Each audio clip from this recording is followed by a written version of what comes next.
This is the story of a group of friends.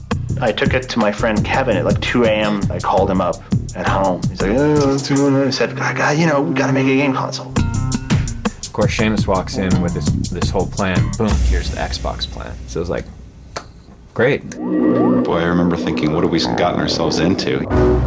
Who took on the leader in a billion-dollar industry. So we're sitting in a room with Bill Gates and Steve Ballmer, and Steve Ballmer is saying, wow, we better get this right, otherwise it could potentially really screw up the industry. Xbox was the sexiest thing any Microsoft employee had ever heard of ever at the company. They all wanted to work on it. This is it. We're not looking back. I'm waiting for my Xbox. This is the remarkable story of the Xbox. Take me to the top.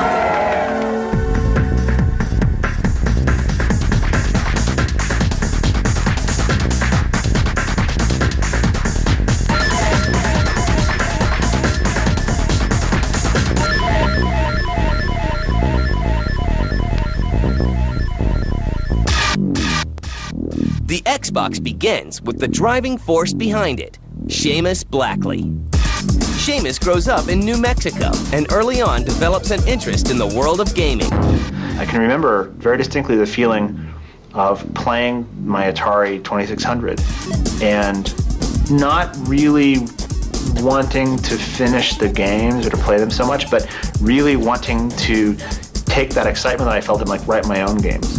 And when I got my Apple, my mom likes to tell a story. When they gave me the Apple II for Christmas, I stayed up for 72 hours straight. The moment they gave it to me, it was plugged into the TV, and I actually fell asleep like on it the first night because I was so desperate to write a game. Despite his love for games, his career steers him into another direction. I was working as a physicist, and I was doing high energy physics. And there was this giant particle accelerator that was going to be built in Texas called the Superconducting Super Collider in Waxahachie, Texas. And that was my future and everybody else's future who was doing experimental high energy physics in the US at that time. That was what it was about for the most part. And it got canceled. It got canceled by Congress. With no job on the horizon, Seamus applies for a job posting on campus. It was Looking Glass Technologies. They needed somebody to rewrite a car physics model for a car and driver game they were working on. And so I went over there and met all the guys working on Ultima Underworld and met Ned Lerner, who was an idol of mine from Chuck Yeager's Flight Simulator in days past. And started working on car physics, and that grew into the physics system and System Shock and AI stuff and Flight Unlimited and Underworld 2 and all that stuff. But new management flies into a completely different direction. So, these game guys, we're going to bring in a professional management team. And at the time I was saying, look, we need to do combat version of Flight Unlimited. I really want to do that. And the management decided that instead they wanted to compete with Microsoft Flight Simulator. So I started looking for a job, and I eventually got recruited to go work at DreamWorks. At DreamWorks, Seamus goes to work on a game based on the smash hit movie Jurassic Park by Steven Spielberg. The future looks bright for Seamus, but there are storm clouds on the horizon. So there I did a bunch of stuff, culminating in working on Trespasser. Pack hunter, quite vicious and quite intelligent. Screwed that up pretty well, and didn't do a lot of things that I know I would I'd want to do today. I can do this. Trespasser is released in 1998, and its flaws are obvious. Critics and fans are disappointed, and Seamus loses faith in himself. 8 left. After Trespasser, I got death threats. Heavier than I thought. There was a huge backlash. It was the very dawn of fan sites on the internet. It was the dawn of the sort of culture of first-person shooters, and everybody expected it to be a shooter. 7, 6. First of all, they expected it to be finished, which it wasn't. But they expected it to be a shooter, and it wasn't. It was really different. So people were really pissed off. People really hated that game. There were some people who really loved it, and there were a lot of people who just hated it, and I figured that my career was over. It really did. It was an incredibly painful time. And a turning point. Seamus decides to make a change and heads north. And I thought I'd just go hide at Microsoft for a while. I chose a program manager job in the graphics division because I just wanted to get away from games. But he's not able to resist games for long. In 1999, Sony announces the release of their newest console, the PlayStation 2. And enterprising Seamus has an idea. Well, there were rumors of Sony, releasing this new version of the PlayStation. That it was going to kill PC graphics outright. And, I've been doing 3D for a long time, and 3D on the PC is unstoppable. I mean, it's just continuously innovating, continuously feeding back on itself, continuously progressing. And it just seemed ludicrous to me. It became clear to me that, very few companies in the world could do something as bold as take on Sony, and Microsoft was one of them. That it became incredibly clear to the other guys that I talked to about it that we had an opportunity to make a game console which had the business potential of a game console, but had the tool support and the power for artists of the PC and of the sort of traditional offline rendering community. And that was really the spark. And at 35,000 feet in the air, Seamus is inspired. So, one night, for whatever reason, I was sitting on an airplane and I got hit by cosmic radiation. And I wrote this thing up and I took it to my friend Kevin at like 2 a.m. after I landed. I called him up at home. He's like, I said, we got to make a game console. Kevin Bacchus, a project manager at DirectX, sees the potential. Initially, there were really 4 of us working on Xbox. Seamus, myself, Otto Burkus, who ran the graphics development for DirectX, and Ted Haase, who was my boss, who was in charge of evangelism for DirectX. We obviously went and talked to Ed Fries extensively about what his thoughts would be. Ed Fries, the man in charge of the games division at Microsoft, is immediately impressed. They approached me and said, hey, if we made this console, would you support us? Would you help us get it through upper management? And would you help make the games for us? They were pretty persuasive. They had a plan that I thought was pretty exciting. The group embarks on a crusade to bring the console to the masses. We had day jobs. We had stuff we were supposed to be doing, right? And we just weren't doing it, right? We were inviting ourselves to meetings. And we thought, God, if they're making a device for the home, it has to be Xbox. It has to be this thing we're thinking of, which at the time we were calling the Direct Xbox, which is how it got the name Xbox. The group pushes the idea up through the ranks at Microsoft, eventually reaching the top. Mr. Bill Gates. The first time that we talked to Bill Gates about Xbox, I think he was immediately very taken by the opportunity, by the chance to create something that was technologically superior to anything that was out there, and really focused on a single task. Bill got it right away. I mean, Bill's a very sharp guy. So he became one of our biggest allies from the beginning. It was just awesome. It was the most awesome sort of, support ever. And they just kept on pushing it. Bill Gates sends a memo endorsing the Xbox project. For Seamus, Kevin, and Ed, the moment of truth finally arrives. Wow, we better get this right, otherwise it could potentially really screw up the industry.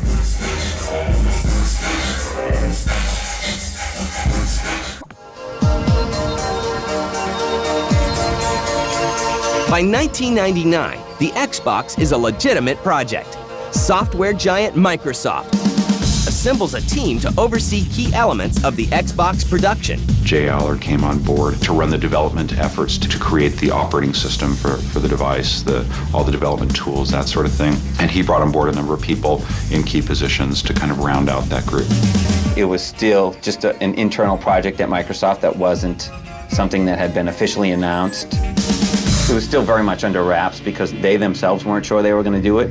But the very fact that Microsoft was considering coming into the games console market was a big deal. It could potentially be a bad thing if Microsoft decides they're going to launch like basically a home PC, branded a game console and put a bunch of PC games on it or something like that, which to those guys who are very smart guys at Microsoft but don't have a lot of context in the game business could well have happened. And so we felt a lot of responsibility to be sure that wouldn't happen. And the response from the gaming community is encouraging. When we went out to publishers and developers is that we've been kind of secretly meeting with all these guys for months and months and months, refining the idea. What do you guys think about this? Oh, that's a crazy idea. What do you think about that? Oh, that's great. As push comes to shove, Gates makes a historical decision. It was a meeting where Valentine's Day was a month before GDC, and it was a point at which we're going to announce it at GDC or we're going to cancel this project because we're not going to be ready in time. It was just the final time. It's like, look, you have to say go or no go now. Starting up a console and spending billions of dollars to enter a new market is a difficult undertaking for any company, even a company the size of Microsoft. So we come into this meeting, it's scheduled to run from 4 to 6 o'clock on Valentine's Day. And Bill is just like immediately on the attack. But what do you mean it won't run Windows? Oh, did we forget to tell you that part? And you find yourselves sitting in a room with Bill Gates and Steve Ballmer, and Steve Ballmer is right here, like, the sweat's in his forehead saying, you're gonna lose all our money! We all have dinner reservations, and we're in big trouble because it's Valentine's Day and we're not home and the time is going by. And then in the last 5 minutes, the meeting just turned around like 180 degrees. And I don't know if Bill and Steve had this planned the whole time. And all of a sudden, they're all looking around at each other. We got to do this. We got to do this. They're all getting excited, which is fun to be part of. In March of 2000, Bill Gates stands on stage at the Game Developers Conference and announces what many had already suspected. I'm announcing the Xbox. The modest tagline here is the future of console gaming. This is a huge milestone for us. All they have to do now is accomplish everything they said they could. Boy, I remember thinking, what have we gotten ourselves into? Once the product was finally approved and there were absolutely no other reviews or approvals processes, once Bill Gates and Steve Ballmer said, look, this is it, we're not looking back, then the really hard work came in. Every assumption that we had, every plan had to be tested. And it was challenging. You have this giant company behind you, Microsoft behind you, right? You get Microsoft going in a direction, you better be sure it's the right direction, right? So we started feeling like, wow, we better get this right, otherwise it could potentially really screw up the industry. There was a lot of skepticism about, were we really serious about doing this? Was there ever even going to be a console? There was skepticism about whether we would be able to hit our launch date, whether the performance would be what we said it would be, whether it would in fact be easy to program. At every step along the way, there was a constant proving process. We had to show games very early because we needed to demonstrate what the game was going to be. We had to show that it wasn't a PC. We built the system for developers. There is nobody out there who wouldn't tell you the NVIDIA chip was the hottest thing in the world. Nobody. All consoles are essentially computers. There's a processor, there's a graphics chip, there's an audio chip. All the things that you see in a PC are evident in a console, but they're very different. They're very focused on a very specific thing, on gaming. And sometimes it's not what's on the inside, but the outside that counts. In January 2001, the public gets its first look at the controller and industrial design of the Xbox. Of course, we didn't want the Xbox to look uncool. We wanted it to look powerful. We did a lot of design studies. One of the things that enthusiasts pressed was the controller. Some people didn't mind the fact that the original controller, which they called Duke, was bigger. But I think to a lot of the gamers, they just kind of felt that it was just a little too big. And they've subsequently gone with the S-type controller, which they developed for Japan, which was definitely a better. As the launch date approaches, Microsoft's marketing machine shifts into high gear. Microsoft faced this huge dilemma with how they were going to position themselves in the market. Do we brand it Xbox, but do we have Microsoft on the box? Do we use Bill Gates? Is Bill Gates liked by gamers? Isn't he? So I think they had a huge consumer marketing identity crisis that they sort of needed to address right away.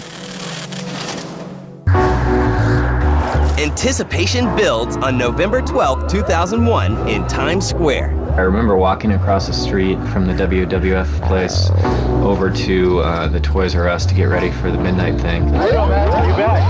Bill was there and a couple other people, and Xbox is just everywhere. Up on the lights, every billboard in Times Square, all the big electronic signs, and there's Xbox here, Xbox there, and it was just, I don't know, it's one of those kind of surreal moments. At 12:01 a.m., Bill Gates presents the first Xbox to a customer who had been waiting for hours outside. Yeah, it's just one of those moments in your life that you're just glad to be part of. But Seamus has other things to worry about. Well, I was super nervous because I was going to propose to my wife that night. That was the thing I was really nervous about. And I had arranged for Bill Gates to hold my engagement ring, right? So he had my engagement ring in his pocket, and Bill had called me that afternoon and said, you know, what if she says no? Do you have a backup plan in case she says no? And so I'm thinking, God, is she gonna say no? Because I had no doubts up until that moment. I was like, oh no, she'll probably say yes. It'll all be okay. Frankly, compared to that, the launch of the Xbox is almost anticlimactic. You know, for me, the launch was all about getting on my knee and, you know, having the most fabulous woman on earth say she'd marry me. Look at this smoke, look, I'm on fire. With a successful console launch and an engagement, Blackley has achieved everything he has hoped for. But the fate of the Xbox is far from certain.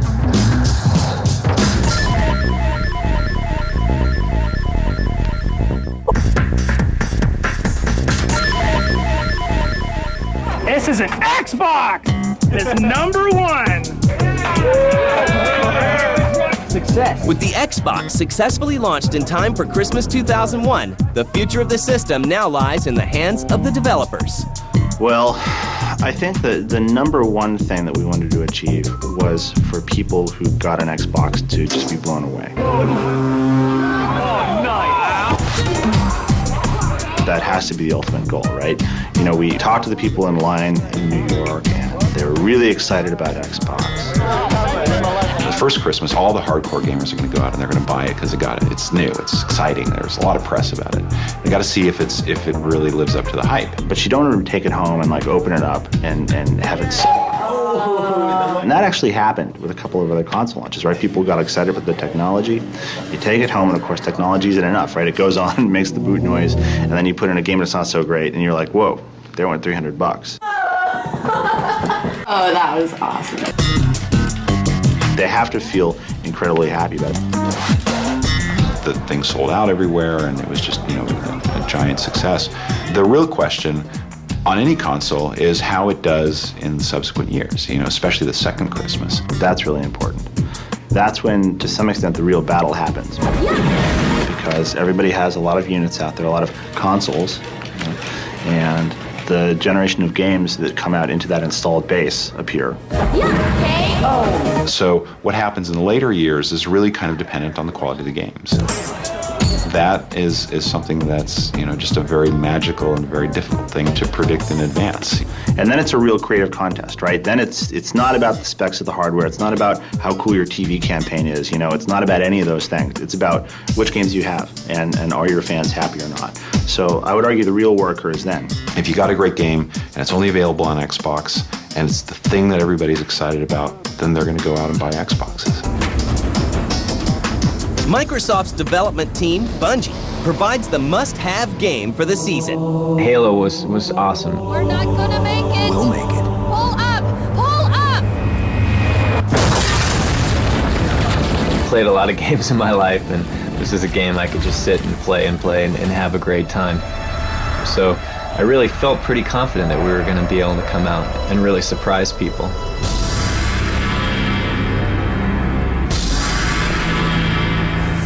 Despite fierce competition, Microsoft manages to sell 1.5 million consoles and nearly 5 million Xbox games by Christmas.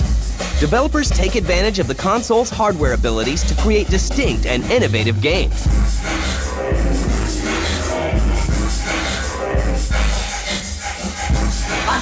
Camera! No. That means turn on the lights, idiot! I'd have to say that right now my favorite game is a game from Microsoft Studios that just came out called Kung Fu Chaos! It's a fighting game, but it's kind of a party game. And to see that kind of work and craftsmanship going to a game produced for something that kind of we had an idea about, 3 years ago, 4 years ago, it's just astounding.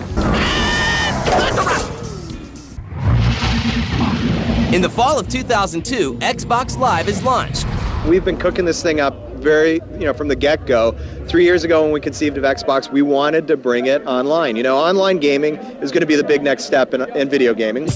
And a celebrity event is held. These are always really fun parties. Bring it on. Yeah. I'm excited. It's so exciting and it really improves the hand-eye coordination. That's awesome, man. It's awesome. Super fun. Great games. Realistic. I think that's off the chain. Yeah, I love this stuff. Gift bag.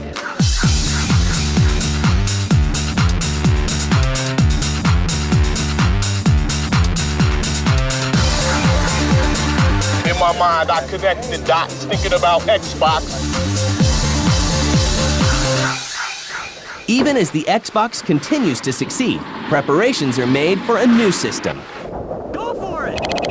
We're deep in planning right now for the next version of Xbox. Is this guy serious? I actually probably spend more time right now when I'm in the office. I probably spend more time right now on Xbox 2 than I spend on Xbox One, if you can believe that. Whatever. And part of that is because we got to do it right this time. Right. We want to have enough time to make sure that we're not like just insane at the end. And that we have the content portfolio really planned out, and we have the games lined up, and that we have this machine that's not only going to be successful in the US, but can be successful everywhere in the world. And that's what's going on. Although Kevin and Seamus have left to start their own development company, just taking a look back is sometimes the greatest reward. It was a mixture because on the one hand, it was really, really hard. But on the other hand, I mean, it was probably the best time I've ever had in my life because we were out doing what we wanted to do. I mean, you know, very few times do you get the opportunity to actually see kind of your, you know, a dream that you had come together, and so many people come together to make it happen. Like looking back to, 1999, it's just unbelievable. I went to Tokyo Game Show and there are giant Xbox banners everywhere, right? It's unbelievable. When you think back to 1999, think back to me and Kevin and Otto and Ted, these four guys like sitting in a room eating jelly beans, come on. That's a wild ride. That's a really amazing thing. So I guess for me personally, there's that. I can't really hold it to an absolute scale because it's really emotional. So it's just, yes, it's nearly unbelievable.